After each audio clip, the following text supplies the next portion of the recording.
Welcome to Screen Crush, I'm Ryan Airy. 3 episodes into WandaVision and the show is barely revealing any of its mysteries. Some fans are frustrated because they want to binge the whole thing, but I for one am loving the slow burn. The suspense is terrible. He's gonna go this time. I hope it'll last. Go on, boy. We've been releasing Easter egg videos and an explainer for how Vision probably came back to life, and recently I posted a theory that Hydra is actually manipulating Wanda, so check out those videos if you have time.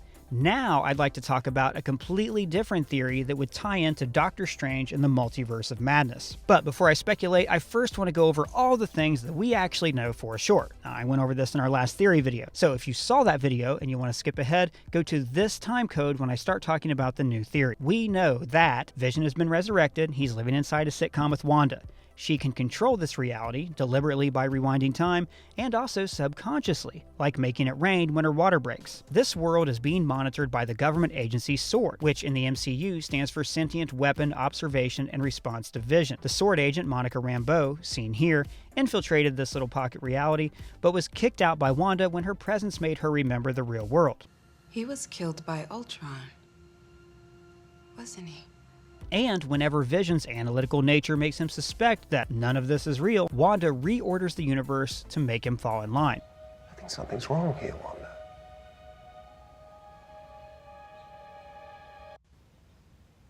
But also, the people in this town, especially Agnes, are manipulating Wanda. In episode 1, she tries to get Wanda and the Vision to smash. Oh, what about seduction techniques? And it works. In episode 2, she says, "School admissions." Well, let's not get ahead of ourselves. And she eyeballs Wanda's stomach, heavily implying that she should have kids. And of course, there's this not-so-subliminal messaging. It's for the children. For the children. For the children. For the children. For the children. For the children! For the children. Oh, won't somebody please think of the children? Now, they keep saying this until Wanda is actually preggo. Even this newspaper headline is about a twin fire hydrant being installed in town. Everything in this town is telling Wanda to have kids. And the radio in episode 2 asks, Who's doing this to you, Wanda? implying that she's being manipulated. So we can infer that there is some outside force that wants Wanda to have these kids. And this entity is also using the townspeople to influence Wanda. Now, one theory I've seen in the comments and on Twitter is that these are the real citizens of Westview and they're being mind controlled inside this reality. This would explain Mrs. Hart's reaction when her actual husband is dying. Stop it. Stop it.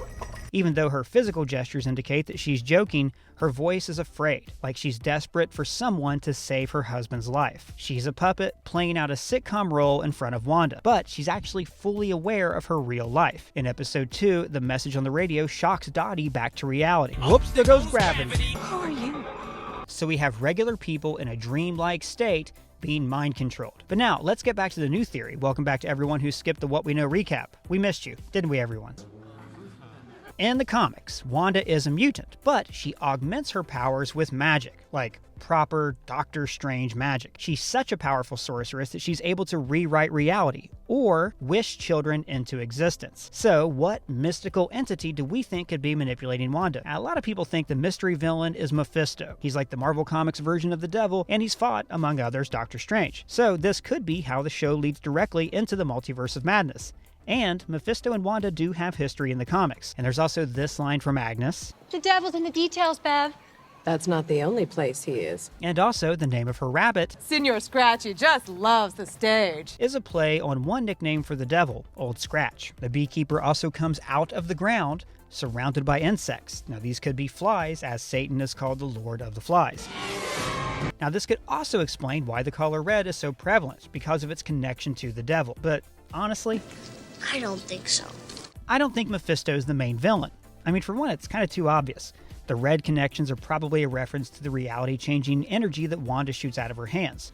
Scratch could also be a reference to Agatha Harkness's villainous son from the comics, Nicholas Scratch. But still, there's another villain I think is more likely to be manipulating Wanda.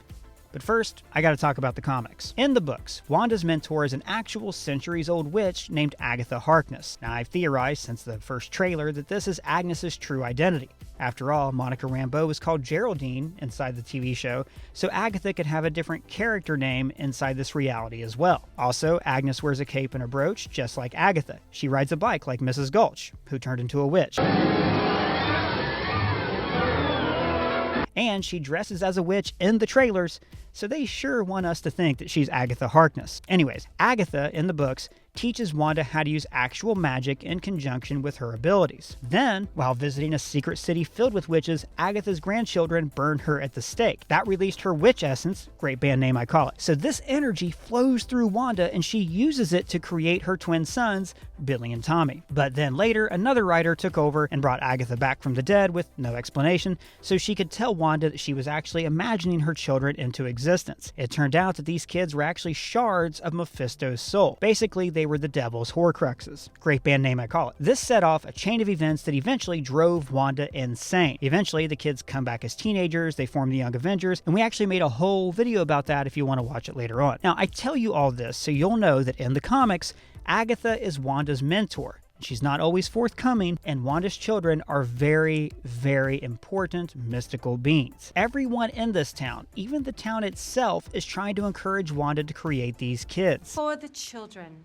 For the children. Some outside force really wants these children to exist, but Agnes is especially keen for Wanda to stay focused on having these children. She arranges a romantic evening, plants the idea of schools in Wanda's head, and distracts her from the sword helicopter. But most importantly, she wants to prevent Geraldine from breaking Wanda's spell.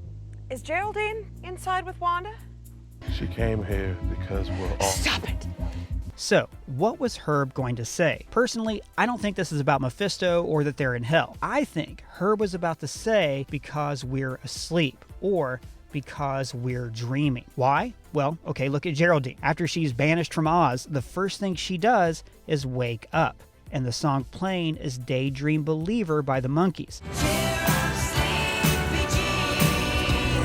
Because Monica, Wanda, and everyone here is a part of Wanda's daydream. Vision, who doesn't sleep, is the person most likely to be aware that he's in a dream. Because what is television but a dream? A pocket reality in our living rooms where we can watch people live out fantastical lives that we can never live ourselves. There's also these vintage posters released last week. Made in the Shade is a play on Vision's secret identity, Victor Shade. But Wanda's reads, a signal so smooth you'll think you're in a dream. And the way they can't recall anything is very much like a dream, where you can suddenly be someone else and not remember your real life. And we were married. Yes, we were married. Remember those commercial interludes that we see? Those are subconscious manifestations of Wanda's past. The Stark Industries toaster is a metaphor for the shell that killed her parents. It even makes the same sound as the shell in Iron Man. Then the watch commercials recall her being part of Strucker's Hydra experiments. Strucker, he'll make time for you. But most importantly, Hydra Soak shows us a way to escape the problems of everyday life into a dreamlike, fantastical reality. When you want to get away, but you don't want to go anywhere. There's even a theory that I think is great that the man and woman in these spots are Wanda's parents. After all, their images burned into her brain. I have a little picture. I take it out and look at it every day. You lost your parents in the bombings. So her parents are appearing in Wanda's subconscious, maybe trying to warn her that she's being controlled. This all points to another Doctor Strange villain controlling Wanda, Nightmare. Now the world belongs to Nightmare. He's the ruler of an evil dream dimension where he tortures humans in their sleep, like Freddy Krueger, but he rides a horse. I shouldn't take my anger out on you or Scary Brandon. Now, for a while now, he's been rumored to be the villain in Doctor Strange 2, and Kevin Feige said that WandaVision is going to lead directly into that movie. The events that you will see Wanda go through in the WandaVision epic series will be reflected and tied directly into Doctor Strange. Now, this connection to Multiverse of Madness might mean that Doctor Strange himself is going to pop up in this show. In this recently released BTS still, you can see a cloaked figure coming out of the barrier who looks very much like Doctor Strange. Paul Bettany, who plays the Vision, also said that there's a surprise actor that he was very excited to work with in this movie. And in all of the MCU, Benedict Cumberbatch has never actually shared the screen with Paul Bettany. This is also significant because in the comic book Avengers Disassembled, Wanda's subconsciously destroying the Avengers until Doctor Strange shows up and kicks her ass. So let's say that Wanda has these twins, she indulges the Vision, and this allows Nightmare to enter this dream world. Then this series could end with Doctor Strange bringing Wanda along with him to help in the fight against Nightmare. I'm also hoping that we get a recreation from this panel from the comics, which is super messed up, that shows the villain Master Pandemonium absorbing Wanda's kids to make his own soul whole. Going back to the insects, in dreams, they often represent guilt or negative feelings that you've suppressed, like Wanda's guilt over killing Vision. I think she has taken over the town of Westview, but her dream powers have buried billions of insects beneath the city. That's why the sword agent had to wear a beekeeper suit to get into town. And where do insects live? In a hive. Hives are made of hexagons, just like the numerous hexagons we've seen framing the show's opening and ending credits. In fact, I bet if you combed the background of this show, everything has dream symbolism.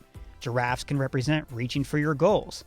Gum means that you can't express yourself, and rabbits mean fertility, like Wanda getting pregnant at the end of the episode. Now, whoever is behind this, it's clear that they want to use Wanda's children for some evil purpose. Now, I think that Agatha Harkness, who is centuries old, could see how powerful Wanda was, so she tracked her down and offered to teach her magic. Wanda agreed if she could help her bring back Vision. But then something went awry. Nightmare took over and encouraged Wanda to create her own dream world, a world where she could have everything she ever wanted, a normal home, the Vision, and kids. Meanwhile, Agnes and the other townspeople are terrified of Nightmare, and they just want Wanda to give him her twins so he'll release them from this world. Now, as for why Nightmare wants the kids, maybe two superhumans conceived inside a dream would allow him to move into the human world. Or they would allow him to wreak havoc in the multiverse, hence the title of Doctor Strange 2, The Multiverse of Madness. But that's just what I think. Let me know what you think in the comments or at me on Twitter. And if it's your first time here, please subscribe. For Screen Crush, I'm Ryan Airy.